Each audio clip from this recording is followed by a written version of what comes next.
everything has evolved so immensely that everywhere we have innovation. Starting from an inspiration to ideation and implementation. This is what is design thinking. Schools are for social emotional learning more than the academics.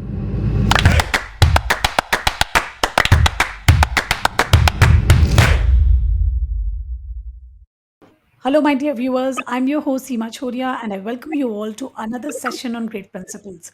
Innovation and design thinking are two very important attributes. They not only help a student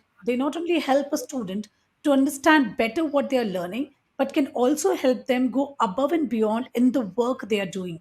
These skills are not useful only in the classroom. They're also the skills that are desired by employers around the world. To understand how the design cycle works and why is it significant for 21st century learners, I would like to welcome our expert of the day, Dr. Shivani Sahni. She is principal of HRM Global School, Delhi. Welcome to Great Principles, ma'am. I'm really honored to be in conversation with you today. Thank you so very much. It's so humble to be addressed by you, and really blessed so that I can share some of my views and experiences with my audience. We are equally privileged, ma'am. So, ma'am, before we dive into the topic of design thinking and understand its significance, we would first like to know a little about you. What has been your educational journey like? And I'm sure it would have been a roller coaster with so many challenges and opportunities and rewards and achievements. So, we would like to hear it out from you, how it has been and what keeps you going in here. So, what keeps me going? A very beautiful question that you have asked is uh, I think to me, what is important is how much can I contribute to the society, which has given me immensely. So that is what drives me.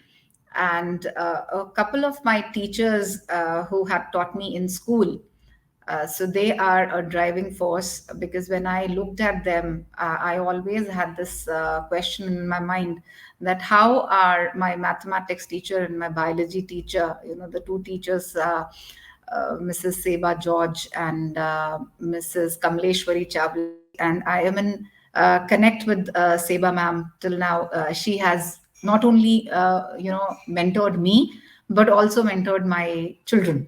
So both my son as well as my daughter for their grade 10th and grade 12th mathematics. And I'm really blessed to have her in my life. She is no less than a mother. So she is one such strong person who I have seen that would not leave any free period with her, but would be there with her students. So this is something which is a passion that is there in her. So that is something that I will always remember, and will always keep me working the way I am, and of course to touch many more lives. Right, ma'am, hearing you, I quickly went back to my own school days and realized that how it would have been. Now technology is there, such so much engagement tools are there, but back in those days these all facilities were not there, but still I can still remember so many concepts so clearly that was just narrated by my teacher and experimented further by us.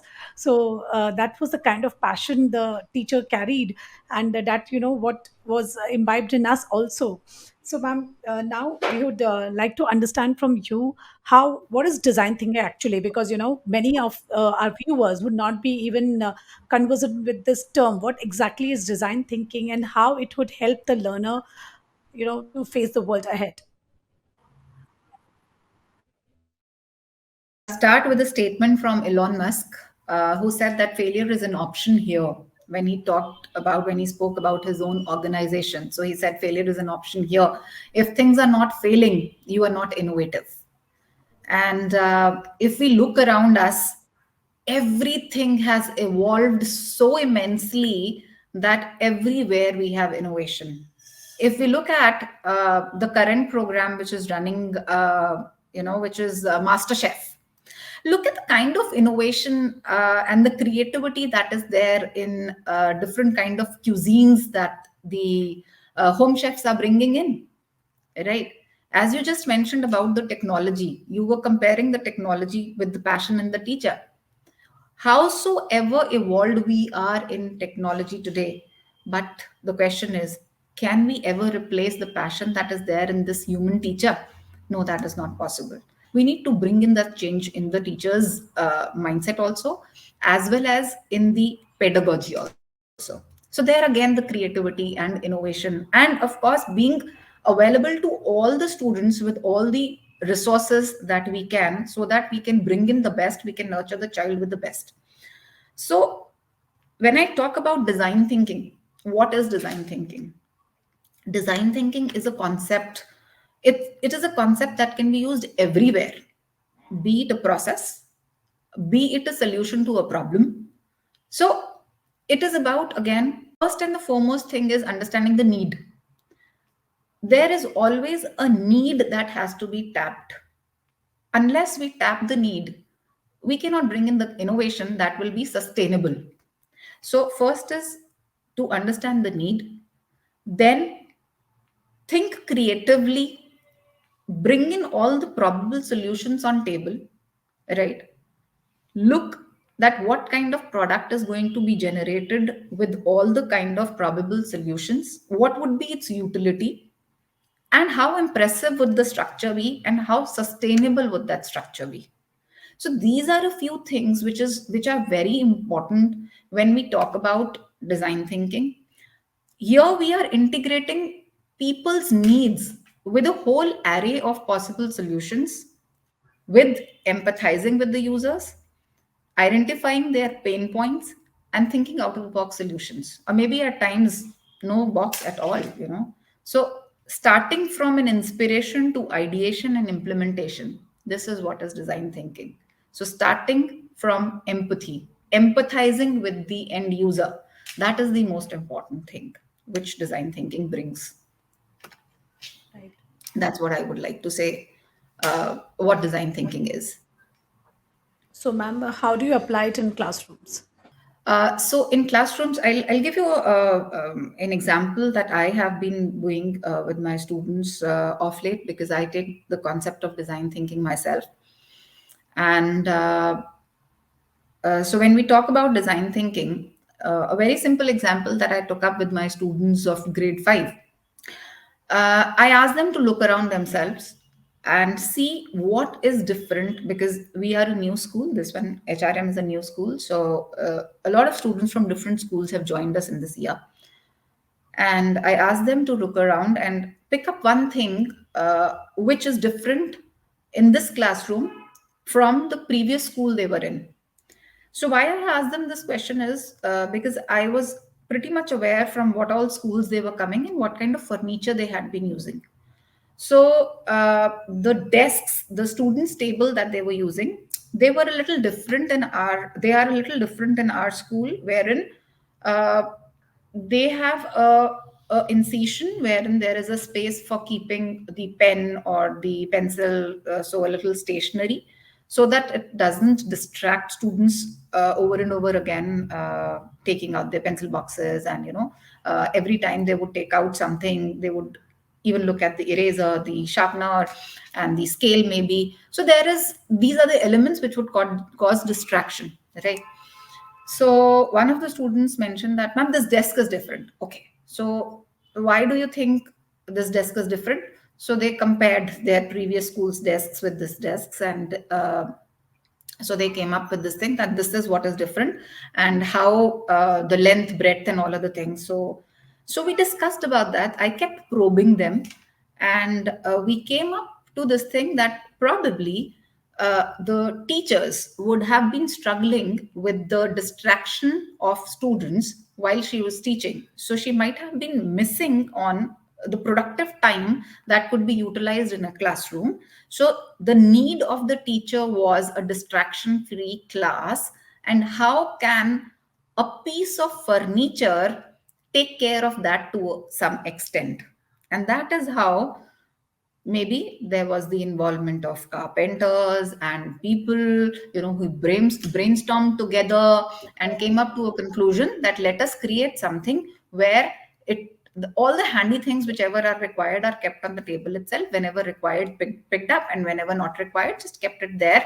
No need to fiddle with the pencil boxes or the bags or anything. And the size of, as in the length and the breadth of the table is such that it accommodates the register size, the registers as well as the notebooks, right? So it can be utilized for both the junior classes as well as the senior classes who would be using the registers. So there is no limit for that table to be utilized. And that's how we created. So what could have been thought, multiple things that could have been thought. Then one of the days I took a flask.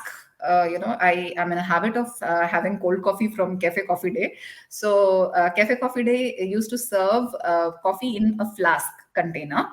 Now this flask, the outside of the flask was of cardboard, whereas inside it was a aluminum foil flask, and it had a little diagonal shape at one side of the cuboid flask.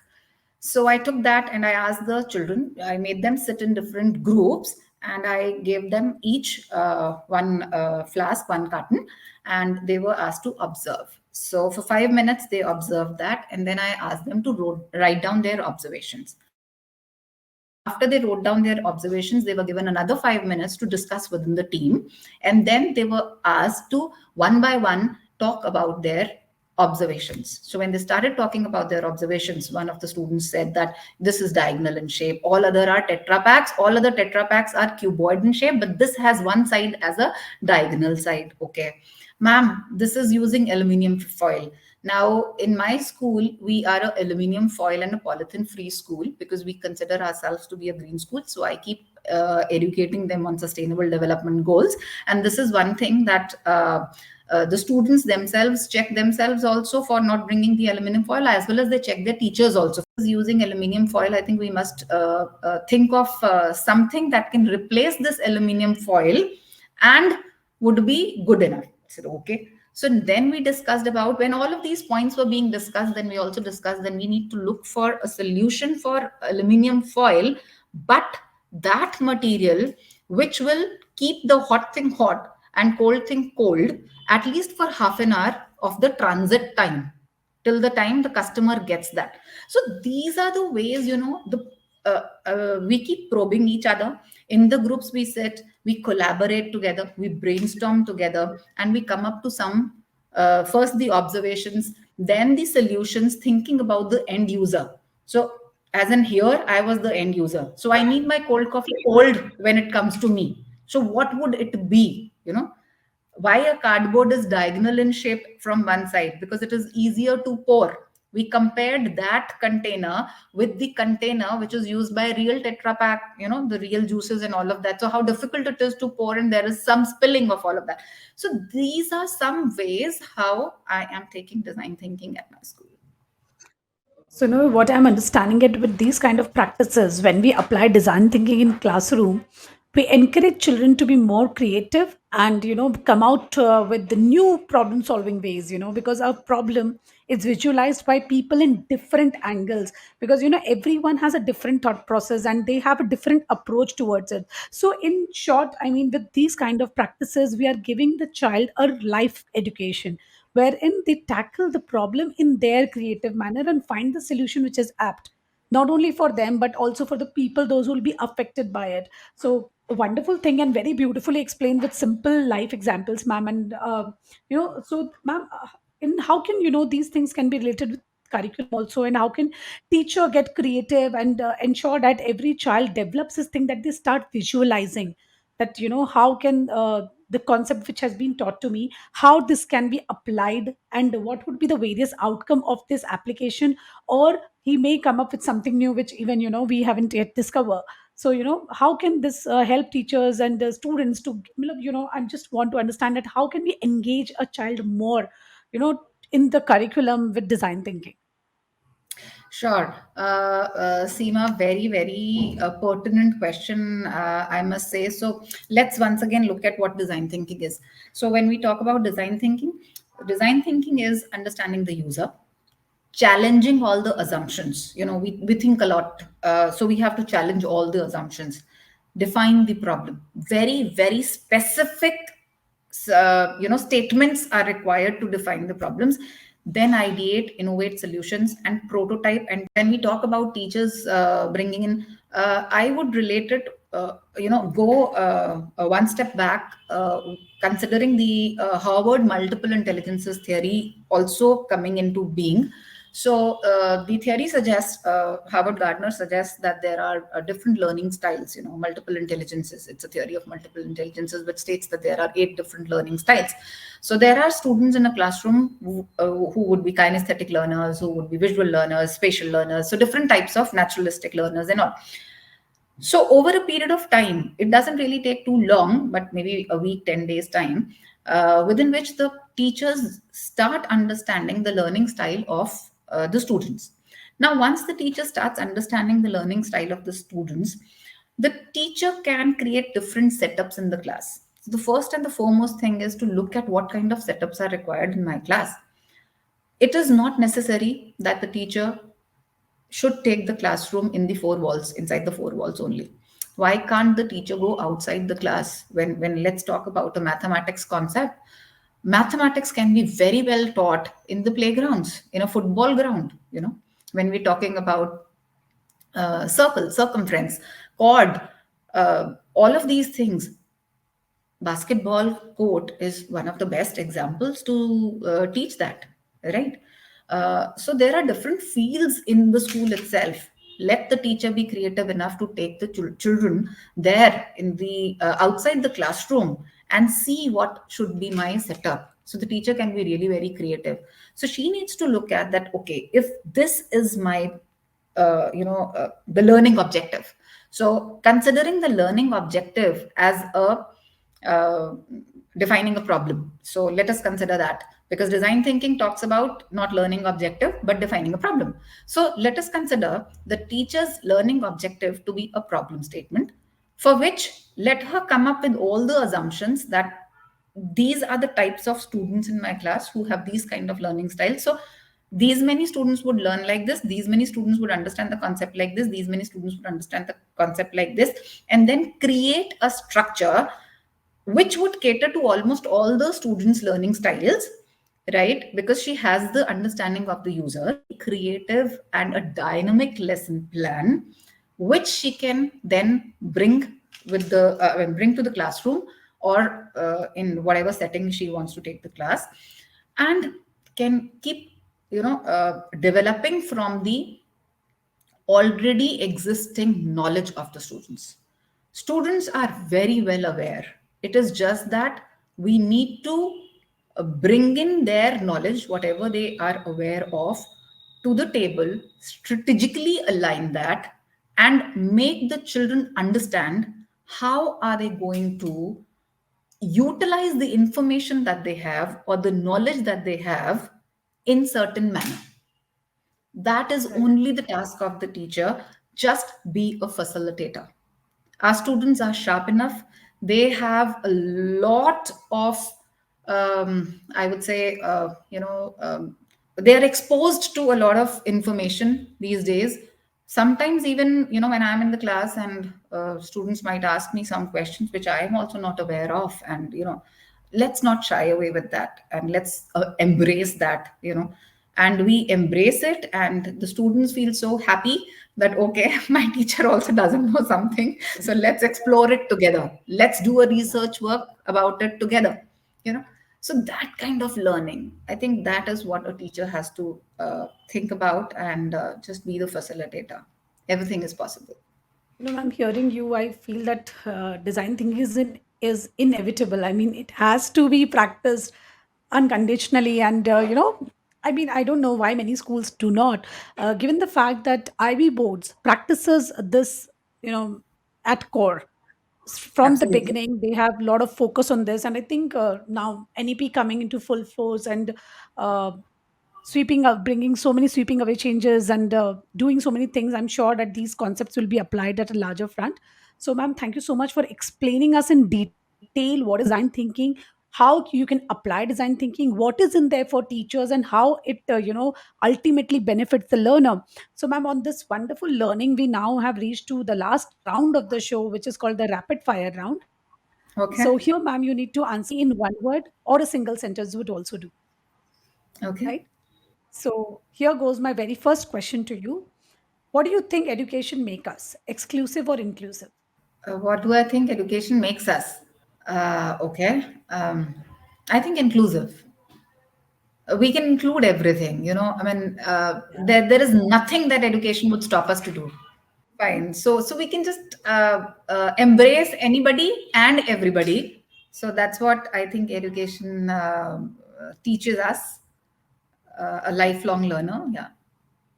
True, ma'am. That is what is truly education is. It makes us inclusive and it try help us to just adjust in any scenario, any situation. But unfortunately, as we get more and more educated, we get more and more degrees in our hand. We think ourselves to be very exclusive, and we feel that the entire planet should serve us. So that is what is happening rather, and this is a So fact. that I know it all. I know it all. Yeah. Thing gets attached to us, and that's the worst thing, because the moment we start thinking of like that I know it all, there's no more learning and there's no more contribution. So true. All right. So moving ahead to my next question now. So we all know, and I'm sure my viewer are now 100% sure that Dr. Shivani is an excellent educator with brilliant ideas. But what else, Dr. Shivani, apart from being an educator? I am a passionate life skills person, so I believe in life skills, and I write to express my thoughts and my experiences. So I can say that I'm an author Okay. and a passionate life skills educator. Wow. Wonderful. A book that you would recommend for everyone to read at least once in their life. Ikigai. Yeah, definitely. Japanese And my style. daughter always recommends The Secret. Okay. All right. So both these I books would actually are recommend great. both the books. Yes. Yeah, and they both have their power. Once you read them and start practicing them, they actually change the way you perceive life.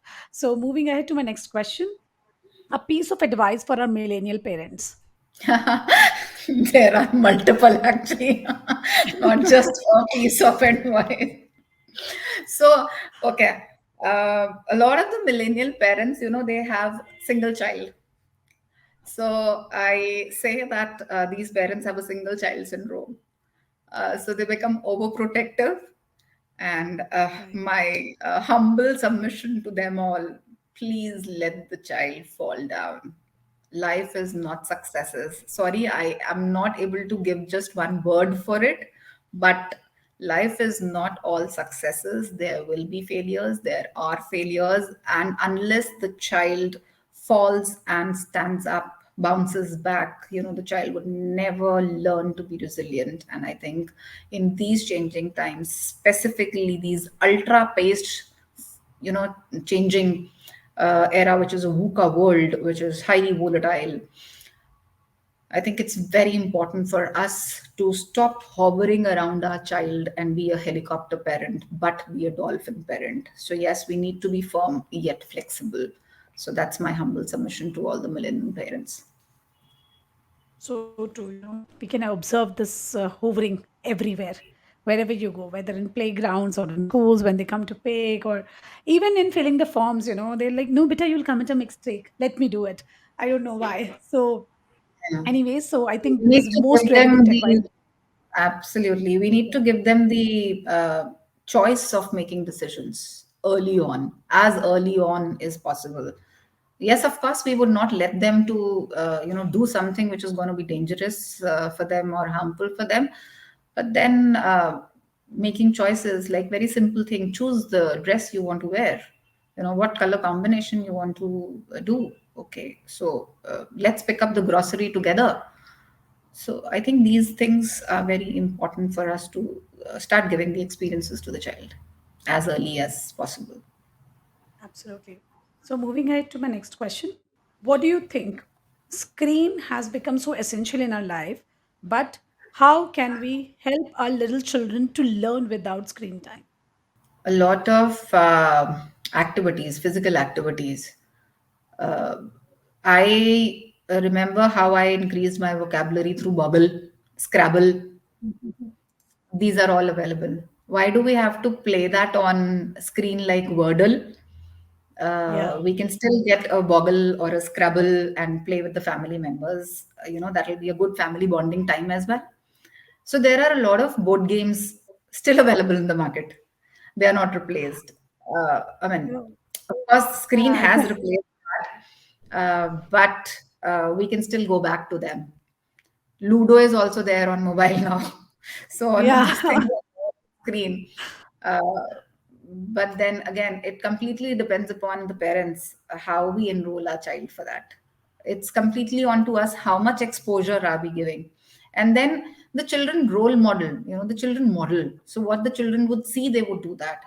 So we ourselves have to put a check on ourselves first. We ourselves have to look into it. How much are we on our mobile? Can we not live Yeah. without social media? So the fear of missing out, FOMO, how many likes, how many this. Hmm. These are all the good things that are there shown on social media. I will always share my happy photograph, right? Why will I Yeah. share my gloomy photograph? What is pulling me down? I would not do that. And that's what children are not able to see today. They see all the rosy things on this thing, and that is what is ultimately when in the life they are feeling with those things. The social and the emotional aspects of what life brings on to you, then they succumb to that. And that's what we don't want our children to succumb to that. So we need to be strong enough. We need to create that balance in our own lives so that our children model us what we want our children to be. I think that's all in our hands only. Completely agree with you, ma'am. I'm sure many parents must have heard this. Mama, you are watching, so that is fine. And when I'm watching, why you are restricting me? So this is what each one of us hear every time. So yes, very rightly said. Ma'am, last question to you in this segment. What should be ideal school hours? We expect so much from schools these days. So how much hours should a child spend in school so that he or she develops holistically? Schools are for social emotional learning more than the academics, I would say, because I mean, like academics these days are available on apps and everything. But we've seen 2 years of COVID and the schools were online. But were we really getting our students have a strong social connection or emotional bond with their peer group? So they really missed that peer group and everybody. So I think sufficient time, which could be like 3.5 years for the junior school, and about 6 hours is good enough, or maybe where we have experiential learning a little more. So 6.5, I think, would be an ideal time that a school can have. All right, great. Wonderfully answered the segment, ma'am. So, Dr. Shivani, thank you so much for your valuable time and giving us some beautiful advice, even in very few words in a rapid fire round. You summed up so many big things for life and which are essential for raising confident kids. So, this was Dr. Shivani, my dear viewers, and I'm sure you must have gained so much from this episode. We are also in Spotify and effort by us to reduce the screen time little, and here are experts on the go too. So thank you so much, Shivani ma'am, for being here with us. It was really lovely talking to you today. It is completely my pleasure, and thank you so much, Seema, for having me here. Thank you.